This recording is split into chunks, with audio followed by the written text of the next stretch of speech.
Bado naendelea kukushukuru kwa wewe ambao umetufuatilia matangazo haya toka majira ya saa 12:30 mpaka sasa hivi. Kubwa zaidi ni kulitangaza neno la Bwana. Tunalitangaza katika mbinu ipi? Katika uimbaji, lakini katika kusoma yale yampendezayo Bwana Yesu, lakini katika kutenda yale yaliyo mema zaidi. Na leo sasa tunaangazia umuhimu wa shukurani. Kumbuka huu ni mjadala mkuu sasa siku hii ya Jumapili. Kama ilivyo kawaida ni kukuletea sisi mada ambazo wewe zitakubadilisha kiroho na kimatendo pia. Zitambadilisha mtumishi wa Mungu, lakini hata kondoo wake watabadilika. Lakini ukumbuke tu kwamba kushiriki nasi kupitia matangazo haya moja kwa moja ni kupitia namba 0782504252. Tuma ujumbe wako nami nitausoma. Usipige. Kwa wewe unayepiga unaharibu Jumapili yangu. Naomba utume ujumbe wako. Ndio maana tumeandika hapo, tuma ujumbe na sio piga simu. Kwa hiyo ni jambo tu la kukaa chini na ukatafakari, hiki ninachokifanya ndo kile kilichoandikwa. Katika kuliangazia hili sasa ninaye mchungaji Simon Joseph na Philipo Stanislaus. Karibuni sana. Asante. Pengine mtazamaji, kabla hatujasonga mbele, angetamani mmetokea wapi? Either ni kutoka nje ya nchi au ni hapa hapa Tanzania. Karibuni sana. Asante. Naitwa mchungaji Simon Joseph, natoka hapa Mwanza, Buzuruga, kanisa la EAGT. Asante sana. Karibu. Mimi kwa jina naitwa mchungaji Philipo Stanislaus. Niko hapa Mwanza pia, kanisa letu liko hapa maeneo ya Nata. Inaitwa Pentecostal Worship Center. Asante. Mchungaji Simon, tuende moja kwa moja kwenye mada yetu. Shukrani ni nini? Shukrani ni jambo linalofanyika baada ya mtu kutendewa. Halafu ndipo mtu kufanya kitu, ndio inaitwa shukrani.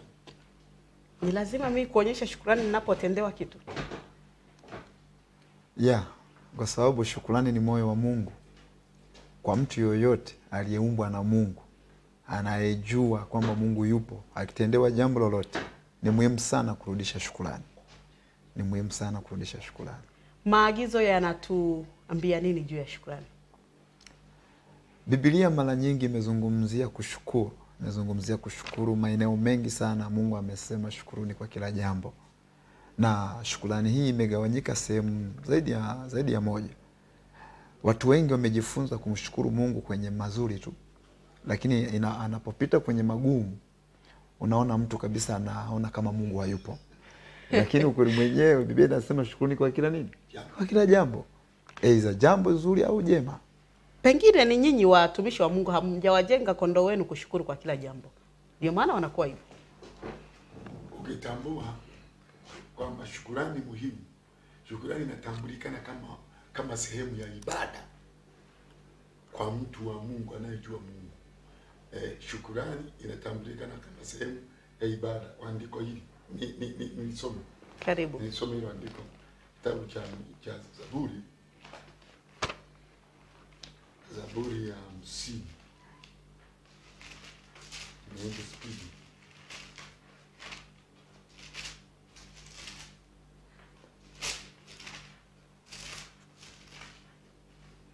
Zaburi ya 50 hapa anasema 23, 50:23. Anasema atoaye dhabihu ya kushukuru ndiye anayemtukuza. Atoaye dhabihu ya kushukuru ndiye anayemtukuza. Sasa unapotoa shukrani huku namtukuza Mungu, ni kama sehemu ya ibada na kuthamini kile ambacho Mungu amekutendea. Kama nilivyosema mchungaji hapa, hata kama jambo ni baya. Mtume Paulo anazungumza hivi, ile wa Filipi sura ya 4 mstari wa 4. Anasema furahini siku zote. Tena anasema furahini. Shukuruni kwa kila jambo. Unaona? Aliposema mchungaji sasa, liwe jambo baya, liwe jambo zuri. Kwa sababu gani? Ni sehemu ya ibada. Na ukitambua hivyo hautaacha. Wakati nilipokuwa tunaanza hapo, ulikuwa unazungumza, ikanijia picha ya mtu mmoja ambaye siku moja nilipanda taksi. Dereva akamuona mtu mbele aliyekuwa amekatika mguu. Sasa akaniambia unamwona yule mtu anayetembea yule anakwenda kwa magongo. Akasema sitakaa nimsaidie tena. Kwa nini? Mtu huyu nilikuwa akiteremka kwenye gari na ninamchukua kwenye taxi nampeleka mpaka kwake, lakini ashukuru. Nikasema pengine na muuzi mimi kumsaidia, kwa hiyo si nimwache. Sasa unaona anavyotabika sasa. Nikajifunza sana kitu pale. Amina. Kwa hiyo yule mtu alipoteza neema yake ya kuwa anapokea kiteremka. Yule ndugu alikuwa amejitoa kuwa anamchukua anampeleka kwake, maana hana mguu mmoja, anatembea kwa shida. Mtumishi wa Mungu, tupe nguvu ya shukrani sasa. Pale mimi ninapotendewa jema, liwe zuri na baya, umesema tunatakiwa kushukuru. Nguvu ya shukrani ni ipi hasa? Aha. Ukisema Bwana asifiwe, wasikilizaji, sijakosea, maana ndio eneo langu. Nguvu ya shukrani, unapoonyesha shukrani, unajitengenezea tena neema ya kupewa na Mungu mengi zaidi. Nikupe mfano.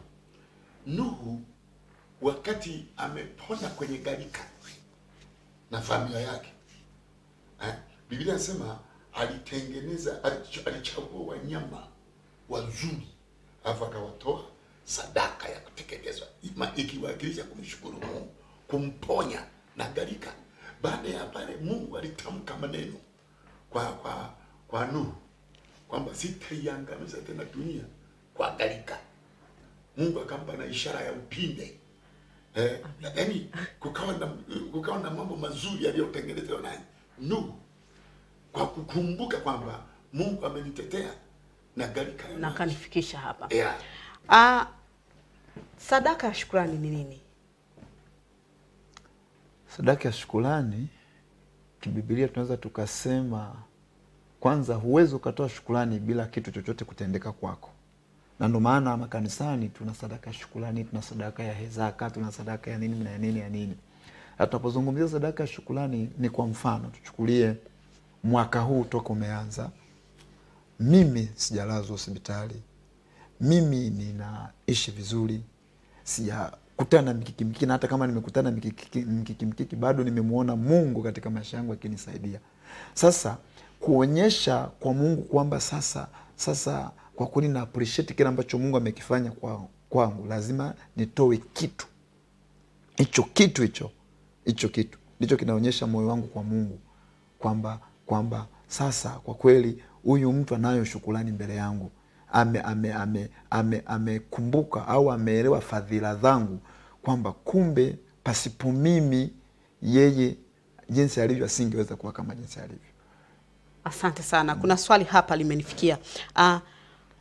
Muhule, Bwana Yesu asifiwe, amina. Muulize mchungaji Simon, je, dhabihu ni sawa na sadaka ya shukrani? Na aelezee maana ya dhabihu. Mchungaji.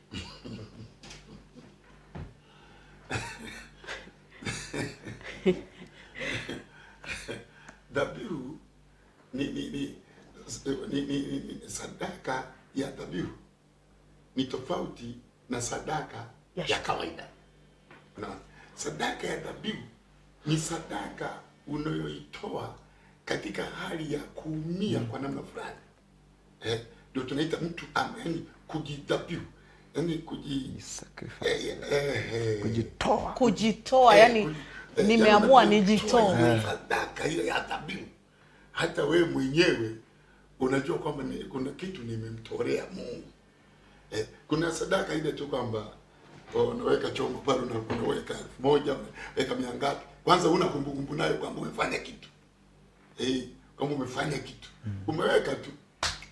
Na hiyo imezoeleka tu kanisani, watu wanaweka tu sadaka pamoja, wanaondoka. Hata ukimuuliza akitoka nje, hivi ulitoa sadaka gani? Nasema sikumbuki, si 500, si 1000. Simon, nitarudi kukuuliza. Dhabihu ni kwamba sadaka ya dhabihu, mimi ninapotoa 1000 na sina hela ya kula, na nikasema hii naitoa na naenda kulala njaa, hiyo ni sadaka ya dhabihu? Sidhani kwamba ni sadaka ya dhabihu. Yaani imekaa tofauti na dhabihu. Dhabihu ni kitu ambacho umenuia kutoka ndani, kinachougusa moyo wa Mungu, pasipo kulazimishwa, pasipo kunungunika, ila kwa sababu ya Mungu wako umeamua kutoa. Amina. Mchungaji Simon, sadaka ya shukrani ni lazima niitoe kanisani? Ndio. Japokuwa umeweka neno kali. Kulisema lazima. Ila kipaumbele ni vizuri sana kanisani. Alafu unapopeleka nje ya kanisa huwa tunaita msaada. Umetoa msaada kwa kama mama alivyokuwa anazungumza vile mwimbaji. Amesema atasaidia watoto 100 kwa ajili ya nini? Ya wenye matatizo ya moyo. Kwa maelezo. Huo ni msaada. Ametoa msaada. Lakini ni sehemu ya kupalilia shukrani. Pale utakuwa umechanganya. Aliposema mchungaji ni kitu ambacho unakifanya baada ya kufanywa jambo. Kwa unaenda umelenga jambo. Sasa ukifanya nje ya kanisa ile ukawapelekea, unaweza kusema ngoja nikawape shukrani yangu hawa. Lakini aliyekufanyia ni nani? Lazima umlenge aliyekufanyia. Aliyekufanyia ni Mungu. Ndio unampelekea Mungu. Ndiye. Sasa Mungu mara nyingi tunapeleka madhabahuni. Ambako ni mahali ambapo mwanadamu hukutana na Mungu wake. Kwenye madhabahu ndio tunapeleka sadaka ya shukrani.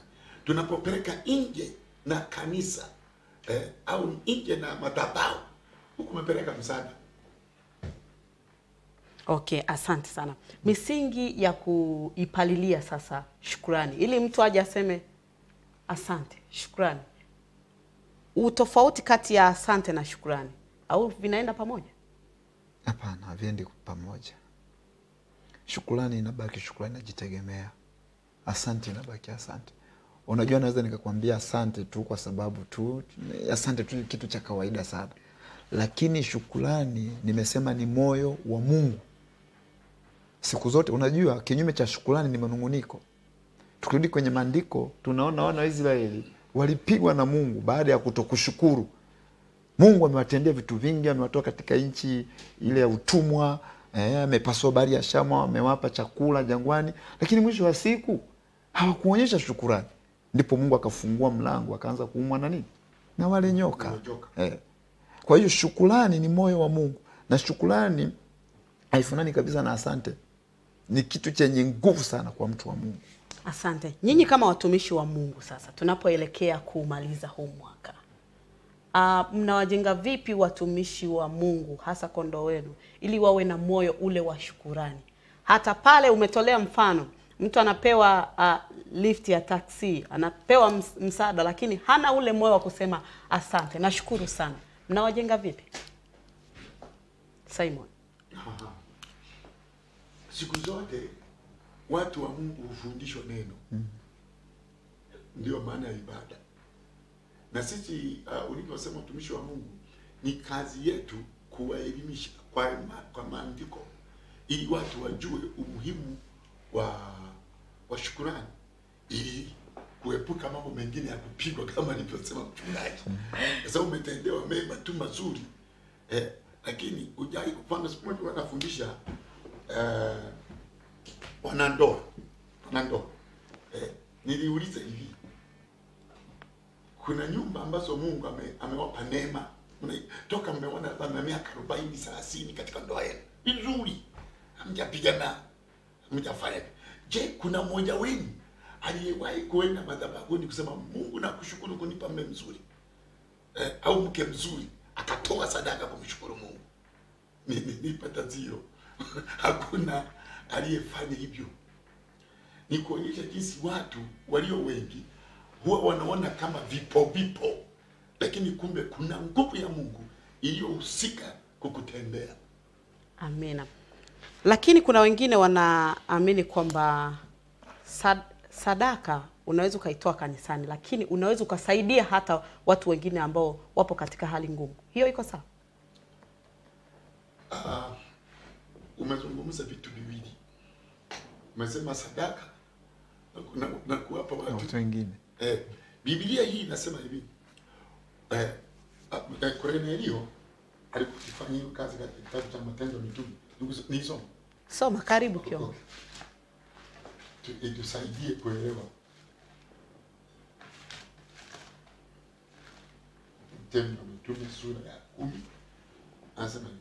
Palikuwa na mtu kasalia jina lake Kornelio, akida wa kikosi kilichoitwa Italia, mtu mtaua mchaji wa Mungu, yeye na nyumba yake yote, naye alikuwa akiwapa watu sadaka nyingi na kumwomba Mungu daima. Naona alikuwa akiwapa watu sadaka. Naona sasa iko hivi, kuna kwenda kutoa msaada huo wa sadaka yako kwa watu husika au makundi husika, ukawapelekea, ukamwambia nimeomba mnipokelee sadaka yangu. Haina maana kwamba kanisani utoe. Amina. Kanisani unafanya, lakini pia huko nje kwa makundi maalum Unafanya. au kwa watu fulani unafanya. Amina. Ndio ikiongeza hivi. Bila sema tena, inasema hivi, wapeni watu vitu. Asante. Hivyo Mchungaji Simon, hapo tutarudi. Nyinyi sasa mmejipanga vipi kufanya hayo? Kwamba wapeni watu vitu. Hilo tutakuja dadafua baadaye. Na mtazamaji wa Star TV, kipindi hewani ni Tuongee Asubuhi. Kubwa zaidi tutaangalia umuhimu wa shukrani. Wewe unapewa vitu hausemi asante, wewe ni nani? Mwaka mzima umepita, wewe ni kulalamika tu. Mungu hata ule uhai tu, uwepo wako wa kusema kwamba nimeumaliza mwaka nikiwa salama, hauoni kwamba ni kitu cha maana. Tupunguze kulialia. Kwako Athumani Mihula, jina langu huku jijini Mwanza ni Gigwa Mhule, lakini nikupeleke kwake Athumani Mihula jijini Dar es Salaam kwa ajili ya kuendelea na mjadala huu.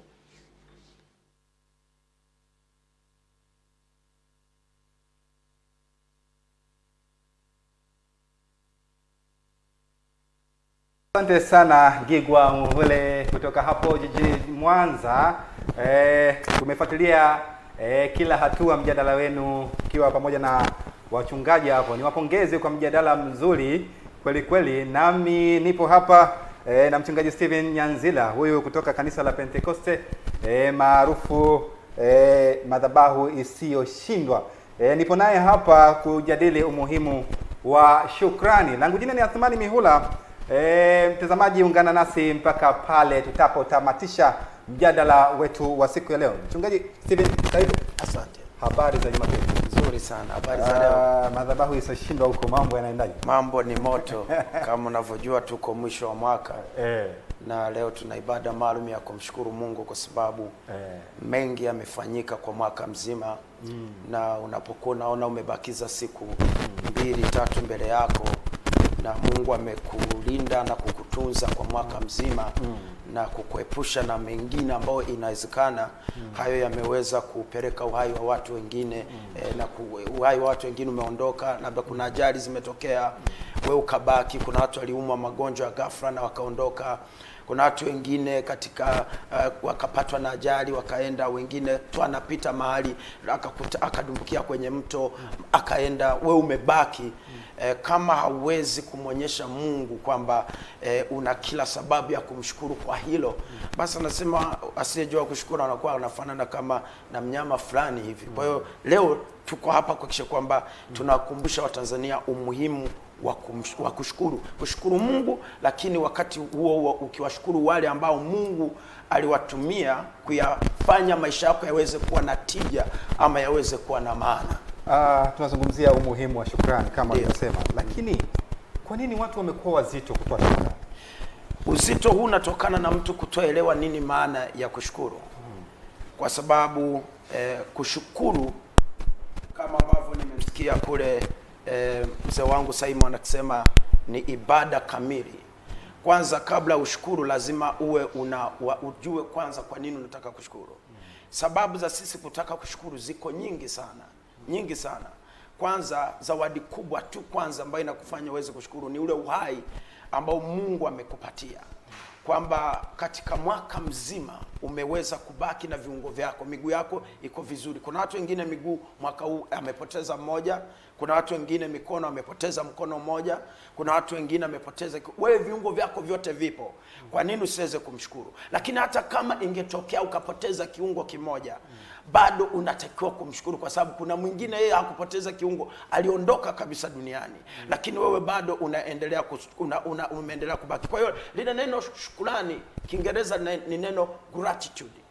Neno gratitude ambalo asili yake unajua ni kutoka kwenye neno la Kilatini ambalo wanasema gratus, ambalo lile neno gratus linazungumzia ku appreciate ama kuweza kupokea kitu ambacho umetendewa na mtu kwa moyo wenye shukrani ya dhati. Yani umetendewa jambo, unalikubali, unalipokea kwa moyo ambao umejaa shukrani ambao sio ya kawaida. Na katika kutendewa, kwa sababu Mungu haonekani kwa macho ya damu na nyama, mara zote Mungu amekuwa akitumia watu. Na ndio maana huwezi kusema unampenda Mungu wakati upendi watu ambao unakutana nao kila siku. Kwa hiyo kila wakati Mungu hupitisha baraka zake kwa watu fulani kutuijilia. Na baraka hizo zimegawanyika. Kuna baraka za kazi. Kuna mtu ambaye alianza mwaka alafu haoni itakuwaje kuhusiana na ajira, lakini katokea kuna mtu aidha kwenye kampuni anayofanyia kazi akisikia kuna nafasi, akamwambia kuna nafasi, omba nitajaribu kufanya 1 2 3. Yule mtu akisha kwenda kukusemea na kuweza kujenga, kuhakikisha kwamba unaunganishwa na unapata ile kazi, kuna kila sababu ya kurudi kwa yule mtu na kumwambia nashukuru, asante kwa hilo ulifanyia. Sababu Yesu alifanya mjiza mmoja kwa koma 10 kwenye ile Luka sura 17. Wakaja wakoma 10, wote ni wakoma. Akamwambia nendeni mkajionyeshe kwa makuhani. Wakaondoka wote 10 wakaenda kujionyesha kwa makuhani. Na walipofika kwa makuhani wote wakatakasika, wote wakapokea muujiza uponyaji. Lakini katika wale 10 ni mtu mmoja peke yake aliyerudi na kuja kumwambia Yesu kwamba ninashukuru kwa lile neno uliotuambia la kwenda kujionyesha kwa makuhani, nimeweza kutakasika, sina ukoma tena. Yesu ilibidi aulize swali, mlitoka hapa mkiwa 10, inakuwaje unarudi peke yako? Wale wengine 9 wako wapi? Manake wale 9 waliendelea kusherehekea uponyaji, lakini wakasahau kurudi kule ambako ule uponyaji umetokea. Kwa hiyo tungependa tuwakumbushe wanadamu, tuwakumbushe watu, tuwakumbushe Tanzania, tukumbushe kanisa na watu wengine wote kwamba kuna umuhimu wa kurudi kule ambako kile kitu ambacho unacho kimetokea. Nirudi hapo mchungaji, umesema kwamba kuna umuhimu wa kurudi kuonyesha shukrani. Ndio. Sasa watu wazito, kama umesema hapa kuna sababu mbalimbali za watu kuwa wazito kuonyesha shukrani ama kurejesha shukrani. Sasa mnawajenga vipi? Ama ni namna gani sasa ya kuwajenga watu kuwa na moyo wa kushukuru? Namna gani? Namna ni moja. Kwanza mwanadamu anatakiwa elewe kwamba yeye kama yeye peke yake hajakamilika.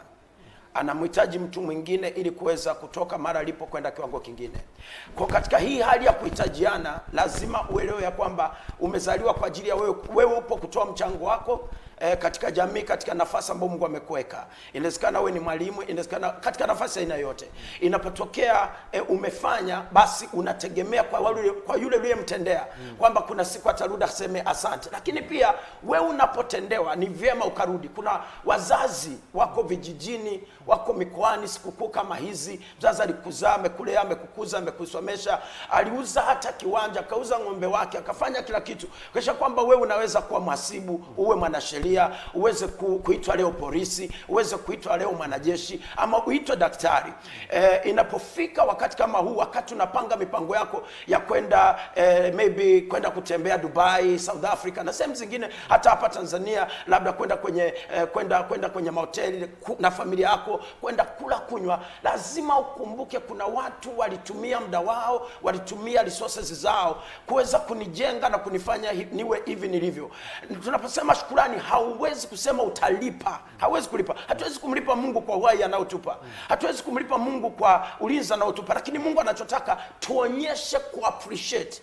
Tuonyeshe ile gratitude kwamba tunakubali kabisa kwamba sio sisi ambao tumejifanya kuwa vile tulivyo, lakini ni Mungu amefanya tuwe vile tulivyo kupitia wale watu ambao aliwatumia kuweza kutufikisha hapa tulipofika. Sasa mchungaji, umeeleza hapo kuna umuhimu watu kuwa na shukrani.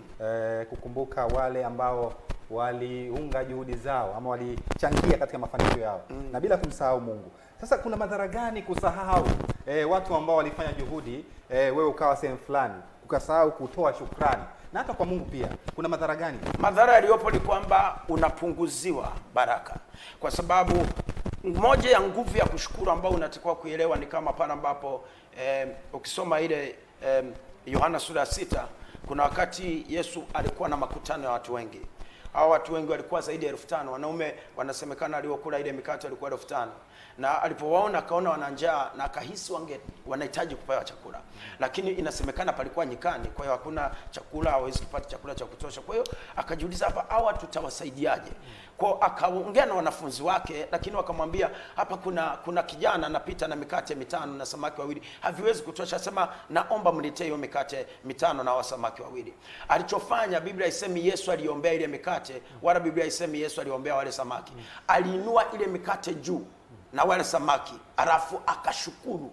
Aliposhukuru, tunaona kwamba ile mikate ikaongezeka na wale samaki wakaongezeka, vikazidishwa sijui mara ngapi. Alafu akawapa watu, wakala zaidi ya 5,000, wakashiba. Na bado tunaona kwamba vikapatikana vikapu 12 ambavyo ni vya masalia ya mikate waliokula. Sasa kwenye kushukuru, naona unaposhukuru kwa dhati, unaposhukuru kwa moyo, ile shukrani ni kama inaendelea kwenda kuchochea vingi kuja, inaendelea kwenda kuchokonoa kule ambako vilitoka vile vya kwanza, viendelee kuja. Kwa hiyo unaporudisha shukrani kwa jamii, unaporudisha shukrani kwa Mungu, unapowashukuru wazazi, ni kwamba unamweka Mungu katika mazingira ambao inabidi aendelee kukuamini kwa ajili ya mambo makubwa, kwa ajili ya baraka kubwa kubwa. Kama utamshukuru Mungu kwa yale ambayo amekutendea katika mwaka wa 2019, maana unamweka katika nafasi ya kukuamini kwa ajili ya baraka kubwa na mambo makubwa katika mwaka ujao. Lakini kitu kingine labda nikukumbusha kwamba wakati unashukuru Mungu, lazima mshukuru Mungu kwa kila jambo. Kuna watu ambao tulianza mwaka na watu fulani, marafiki fulani na watu fulani, yamkina watu fulani baada ya miezi 3, 4, 5 walibadilika, wakaondoka maishani mwetu, wakaacha kuwa marafiki na sisi. Na hatutakiwi kukufuru na kutukana, tukasema kwa nini huyu nilimsaidia hajanifanyia 1, 2, 3, kwa nini huyu nilifanya hivi hajanifanyia 1, 2, 3. Wewe unachotakiwa kufanya ni kwamba unatakiwa kumshukuru, kwa sababu inawezekana walikuwa wamekuja tu kwa muda fulani na wameondoka kwa wakati ambao umefika, wameenda. Kwa hiyo unatakiwa kushukuru. Asante sana mchungaji. Mtazamaji wa Star TV, kipindi hewani ni Amka Tumsifu Mungu, na tupo katika kipengele cha pili cha mada, na leo kubwa ambalo tunaangazia ni umuhimu wa shukrani.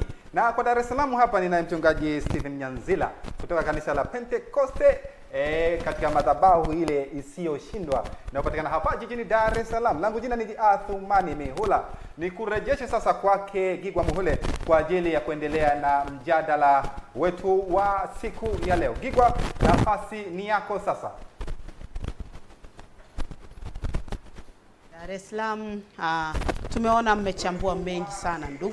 Mtoto anasomeshwa, anatokomea huko mjini, mama huko anaishi maisha ya kunyeshewa mvua, hana hata muda wa kusema kwamba nirudi sasa nikamwangalie mama huko. Baba aliuza mifugo yake, lakini mtoto anakuja kutoboa maisha, anasahau kabisa kwamba kuna baba yangu huko kijijini. Mchungaji Simon, Naam. kipindi tunatoka hapa tulikuwa tunazungumzia shukrani, kwamba maandiko yanasema wapeni watu vitu.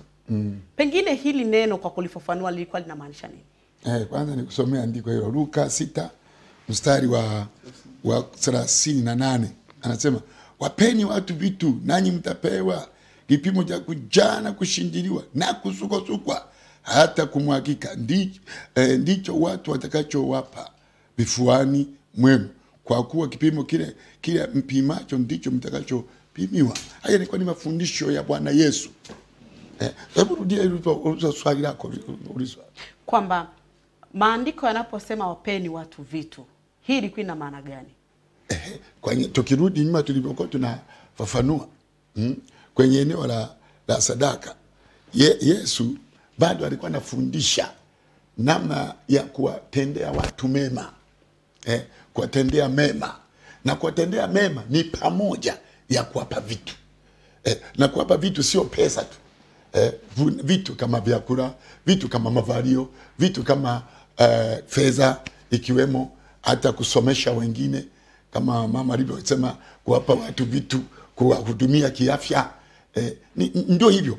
Na jinsi ambavyo unapofanya vile, ndugu wetu wa Dar es Salaam amesema ndio kusababisha kuchochea Mungu azidi kukumwagia. Hapa sasa Yesu akajibu hivi, kadri mnavyofanya kuwapa watu vitu, nanyi mtatendewa kwa kurudishiwa, kwa kushindiliwa zile baraka, hata isiwepo nafasi ya kutosha.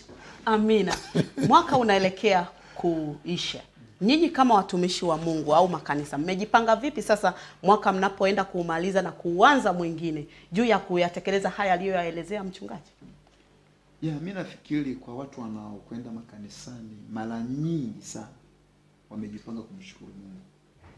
Wengine wanashukuru wanapopokea mwaka mpya, wanafanya shukrani, wanashukuru Mungu, wanatoa vitu, wengine wanaenda hospitalini, wengine wanaenda mitaani kwa watoto yatima na wajane. Kwa hiyo shukrani, nafikiri makanisa mengi wamejipanga vizuri. Nafikiri kwa mfano kama sisi leo tuna shukrani ya kumshukuru Mungu kwa mambo mengi ambayo ametutendea toka tarehe 1 mwezi wa kwanza 2019 mpaka hii wiki ya mwisho ya kumaliza mwaka. Hii ni wiki, ni Jumapili ya mwisho ya mwaka 2019 kumaliza. Kwa hiyo tumejiandaa kumshukuru Mungu. Atakaotoa vitu, kama una vitu basi hata neno tu la ku appreciate mbele za watu kwamba kwa kweli nimemwona Mungu. Mungu amenitetea. Mungu amenishindia. Na ndio maana mara nyingi maandiko yanasema shukuruni kwa kila jambo. Pastor hapa amezungumzia ile wa Filipi 4:6 kwamba usijisumbue kwa neno lolote, lisipokuwa kwa kila neno kusali, kuomba na kushukuru, na haja zenu zijulikane na Mungu. Yaani lazima tushukuru. Hizo umetendwa mazuri, umetendwa mabaya, lazima ushukuru. Katika kushukuru unasababisha nguvu ya Mungu kuendelea kukulinda, maintain ulinzi juu yako. Kwa hiyo watu wengi tuna manunguniko na ndio maana huoni breakthrough katika maisha ya watu. Lakini hakuna kitu kizuri kama shukrani. Mimi wewe ukinifanyia kitu nikikushukuru, lile neno la kusema asante Mungu, nafikiri utaenda unajifikiria kwamba huyu mtu ni mtu wa aina gani? Na ndio maana katika maandiko shukrani, tukiamua kusoma hapa maandiko ya shukrani ni mengi sana. Mungu amezungumzia sana shukrani. Mshukuruni Mungu kwa sababu fadhili zake ni za milele. Mchungaji, pengine maandiko yanatueleza kuchagua aina ya makundi, aidha tuwaone tu wagonjwa mahospitalini au tuwaone wajane peke yake. Andiko limesema wapeni watu vitu. Watu wote. Kadiri Biblia inasema hivi, tuwatendee watu mema. Yaani ni kuwatendea watu mema, watu wote, jamii yote. Uonapo vema wewe musika kwamba huyu ndugu Elisha acha nimbariki shati, umemtendea mema. Tunajifunza nini sasa kupitia kwenu watumishi wa Mungu? Kwa sababu maandiko yametueleza bila ya vitendo tutaweza kujifunza chochote. Unanishawishi mimi nitoe vitu, lakini wewe mchungaji sijawahi kukuona hata ukimsaidia mtu yoyote. Mimi nashawishika vipi? Uwezo kusashika. Kimi naamini wachungaji walio wengi waliona Mungu vizuri ni watoaji. Hawezi kufundisha kitu ambacho hawezi kukiishi. Ni sana kufundisha kuacha dhambi alafu mimi nikaishi maisha ya dhambi, ni kitu ambacho hakiwezekani. Kwa ninapofundisha kutoa, maana yake mimi niwe nini? Chanzo, kisababisho. Wakiniona, Biblia inasema mwanafunzi hawezi kumpita mkufunzi wake, huwa sawa. Kwa hiyo ili aweze kufanana na mimi lazima aige kwangu. Kama ninatoa, tatoa. Asante sana. Bwana Yesu asifiwe. Hapo studio naitwa James Simon kutoka Dar es Salaam. Swali langu kwa watumishi hapo studio, mtu anaelekea kwenye ibada, anakutana na mtu ana shida sana, akamuomba msaada naye hana, halafu akaenda kanisani akatoa, akamwambia hana, akaenda kanisani akatoa milioni, alomuomba shilingi ni 1,000 tu. Je, hiyo sadaka yake itatambulika mbele za Bwana? Naomba hili swali nilipeleke moja kwa moja kwa mgeni wetu jijini Dar es Salaam. Nadhani mtazamaji wetu anajaribu kufafanua kwamba upo njiani ukakutana na mtu ana shida sana, na we mfukoni labda una 1,000, ukamwambia una milioni 1 na ukamwambia hauna, wakati yeye alikuwa anahitaji 1,000 tu, ukaenda kanisani ukatoa milioni 1. Wakati ungeweza kumkatia 1,000 akaweza kuendelea na maisha yake. Je, hiyo sadaka utakayoitoa kanisani itakuwa na itatambulika mbele za Mungu? Kwako mgeni wetu jijini Dar es Salaam.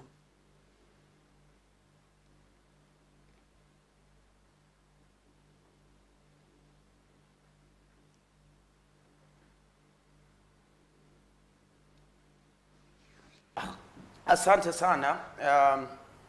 Hilo jibu na hilo swali nafikiri jibu lake liko kwenye maandiko. Kuna wakati ambapo Mariamu alikuja na kibweta cha marihamu cha mafuta ya thamani sana. Alafu akaja akakivunja kile kibweta cha mafuta cha perfume nzuri tu, akakivunja akampaka Yesu. Alafu kuna watu akiwemo pamoja na Yuda ambaye alikuwa anaonekana kuwa ndiye mhazini ama mtunza fedha wa Yesu, akasema, kwa nini umekubali kupokea sadaka ya gharama hivi ya mafuta ya thamani kiasi hiki, na wakati unajua kabisa kuna maskini wengi ambao wanatakiwa kuhudumiwa, na inawezekana haya mafuta yangeuzwa, yamkini wangeweza kusaidiwa maskini wengi sana. Yesu akasema, maskini munao siku zote, lakini mimi hamko nami siku zote. Kwa maana alikuwa anaongelea hata kuja kuondoka na nini, lakini akiwa anamaanisha kwamba sehemu inawahusu maskini wapewe maskini, na sehemu inayomhusu Mungu apewe Mungu. Inawezekana nikawa na milioni mfukoni, lakini ni zaka, ni 1/10, ambao zaka inakwenda kwa Mungu moja kwa moja, haitaki kwenda kwa mwanadamu, unless ni mchungaji aipokee, aiombee, halafu yeye ndiye aweze kutoa magawanyo ya matumizi kwa mujibu wa utaratibu ambao upo pale kanisani. Kwa kuwa na milioni mfukoni haina maana ya kwamba kwa sababu nimekutana na mhitaji nitoe ile milioni nimpe, na kati sina hela ya ziada, na ile pesa inamhusu Mungu. Inawezekana nikamfurahisha mtu huyu, lakini Mungu nikawa sijamfurahisha. Kwa lazima uangalie uzito. Kama naniomba na nina pesa nyingine extra ambayo ni nje ya ile sadaka ambayo ni maalum kwa ajili ya Mungu, inabidi nichukue ile, hata kama ilikuwa ya kwangu ya kula ama ilikuwa ya kwangu ya kuweka mafuta kwenye gari, ndo nichukue nimsaidie huyu, lakini sio ile ambayo ni maalum na imetengwa kwa ajili ya Mungu. Sawa sawa mchungaji, asante kwa majibu mazuri, lakini kuna jambo lingine mchungaji. Kuna watu wanatoa shukrani.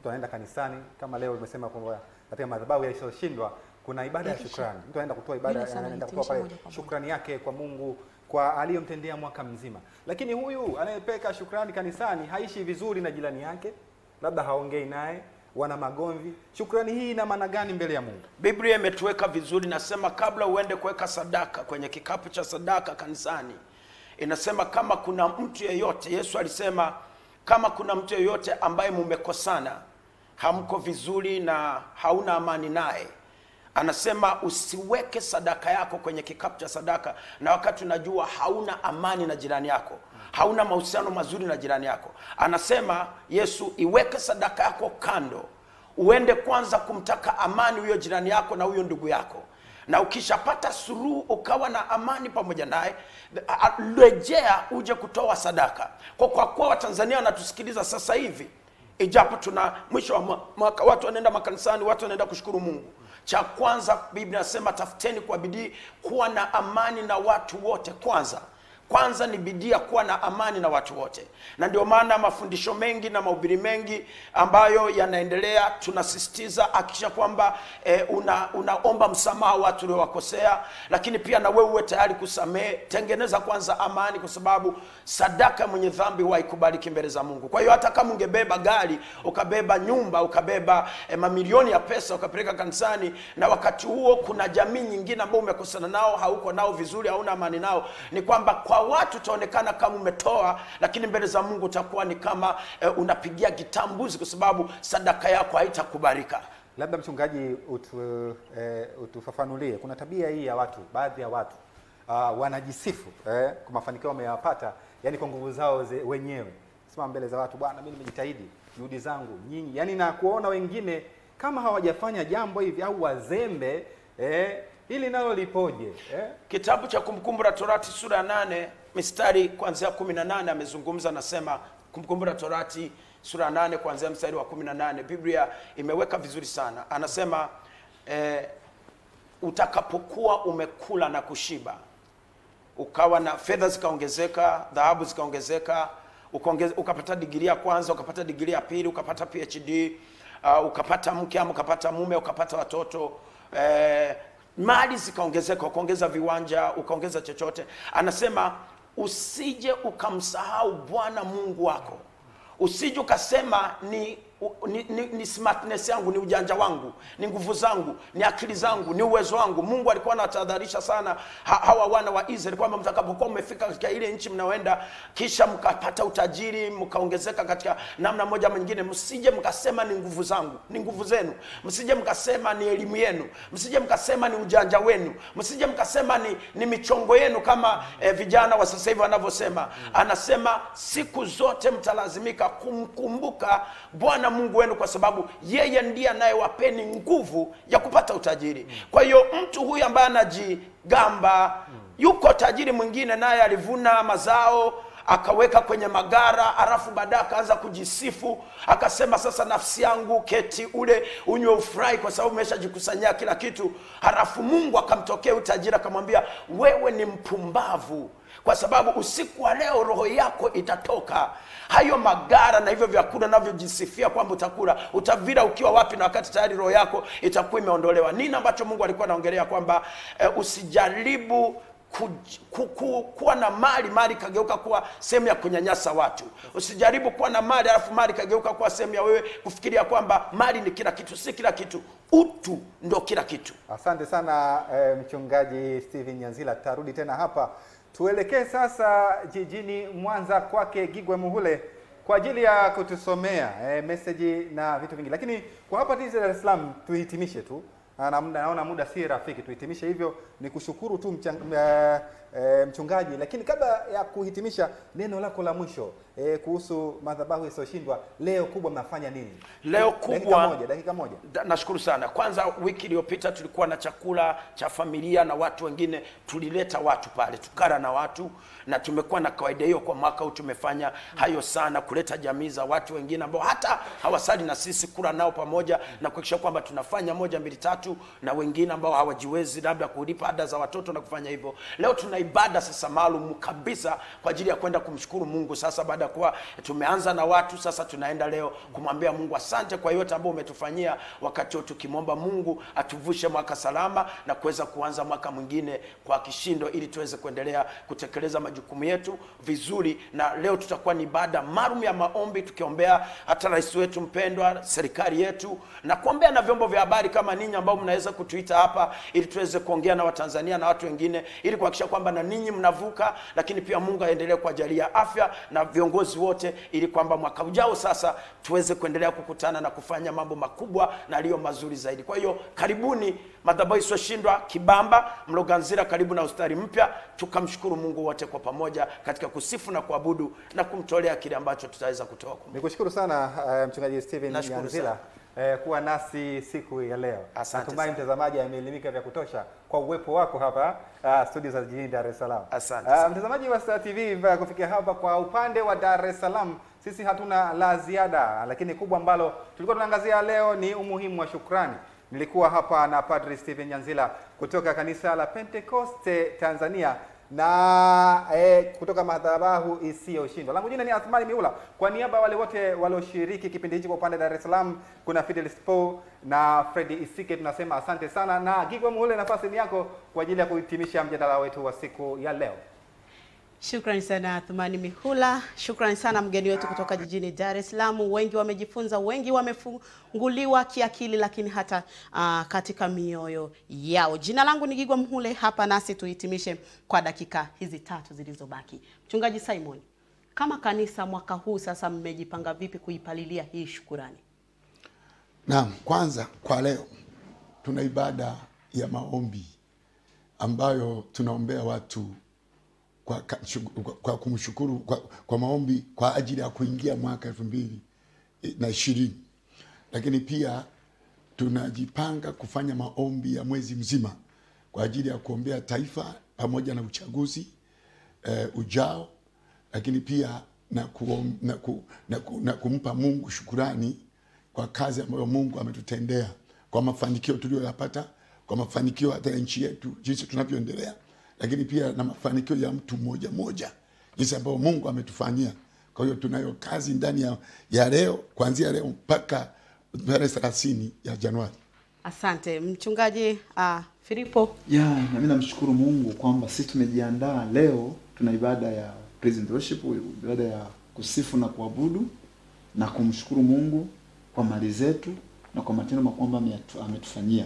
Lakini pia kesho tunakwenda kuwatazama wagonjwa hospitali asubuhi, lakini baadaye tutakuwa na usafi pale tunapofanyia ibada zetu, alafu na ndani ya jiji la Mwanza hapo katikati kwa ajili ya kuunga juhudi za mheshimiwa rais wetu mpendwa.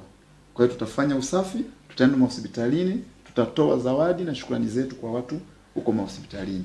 Lakini pia tarehe 31 usiku tutakuwa na mkesha mkubwa wa chakula. Tumeandaa chakula, tumekaribisha watu mbalimbali watakuwepo pale. Kwa hiyo watazamaji wetu na tutazama hapa, mimi nawakaribisha. Na ninamkaribisha hapo kanisani, kanisa la EAGT Buzuruga, karibu na shule ya msingi Buzuruga. Asante sana, niwashukuru sana watumishi wa Mungu, niwashukuru sana. Asanteni sana. Jina langu ni Gigwa Mhule na leo tulikuwa tunaangazia umuhimu wa shukrani.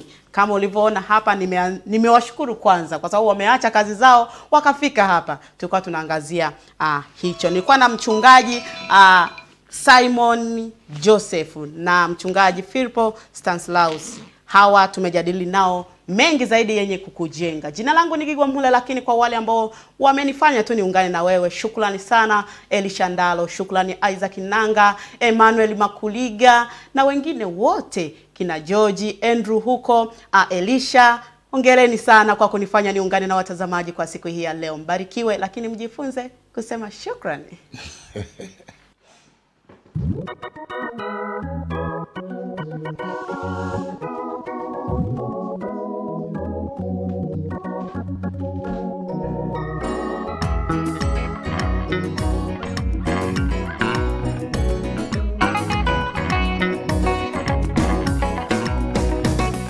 Matumaini jema kwa Afrika ni unabii wa Zefania, na ndio wakati wa Afrika wanaliitia jina la Bwana, wanamtumikia Mungu kwa nia moja. Ni matumaini jema kwa Afrika ni unabii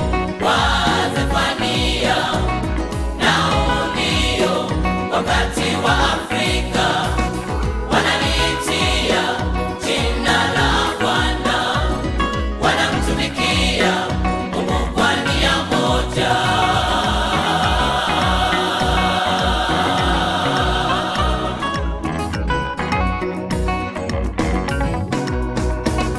Waafrika tujipeni moyo, hatuko chini ya laana, tumebarikiwa na Mungu.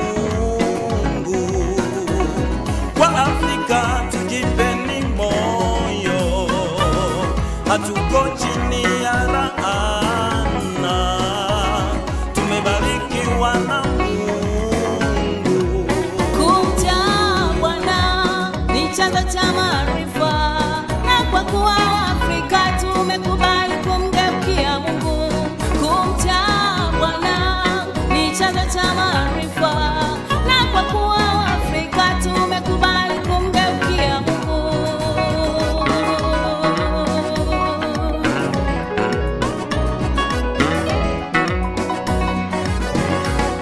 Tutainuliwa juu, tutainuliwa juu, tutafumbuliwa macho yetu, tutafumbuliwa macho yetu, tutaziona baraka za Mungu, tutaziona baraka za Mungu. Watu wake ni fahari ya Afrika, ardhi nzuri,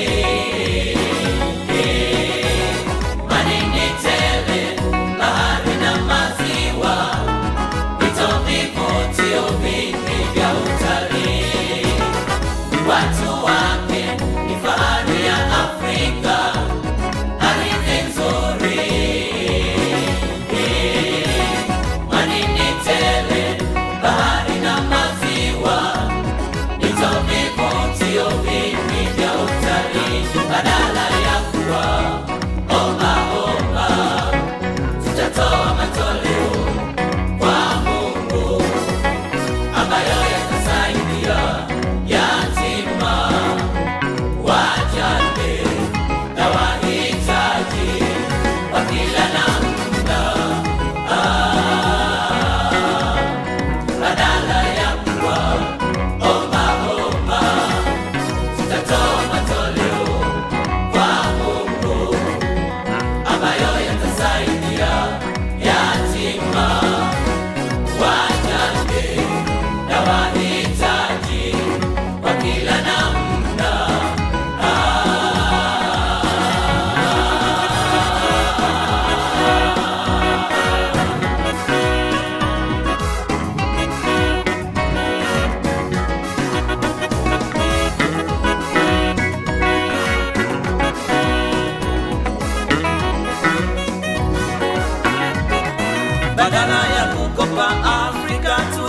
tutakopeshana, badala ya kudharauliwa tutaheshimika. Maana Mungu anatuheshimu. Kutoa ni bora kuliko kupokea. Badala ya kukopa Afrika tutakopeshana, badala ya kudharauliwa tutaheshimika.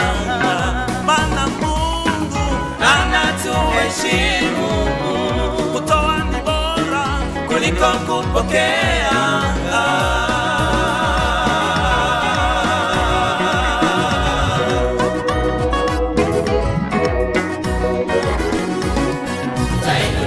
Tutainuliwa juu, tutainuliwa juu, Tutafunguliwa macho yetu, tutafunguliwa macho yetu, tutaziona baraka, tutaziona baraka, tutaziona baraka za Mungu. Watu wa ni fahari ya Afrika, hadithi nzuri,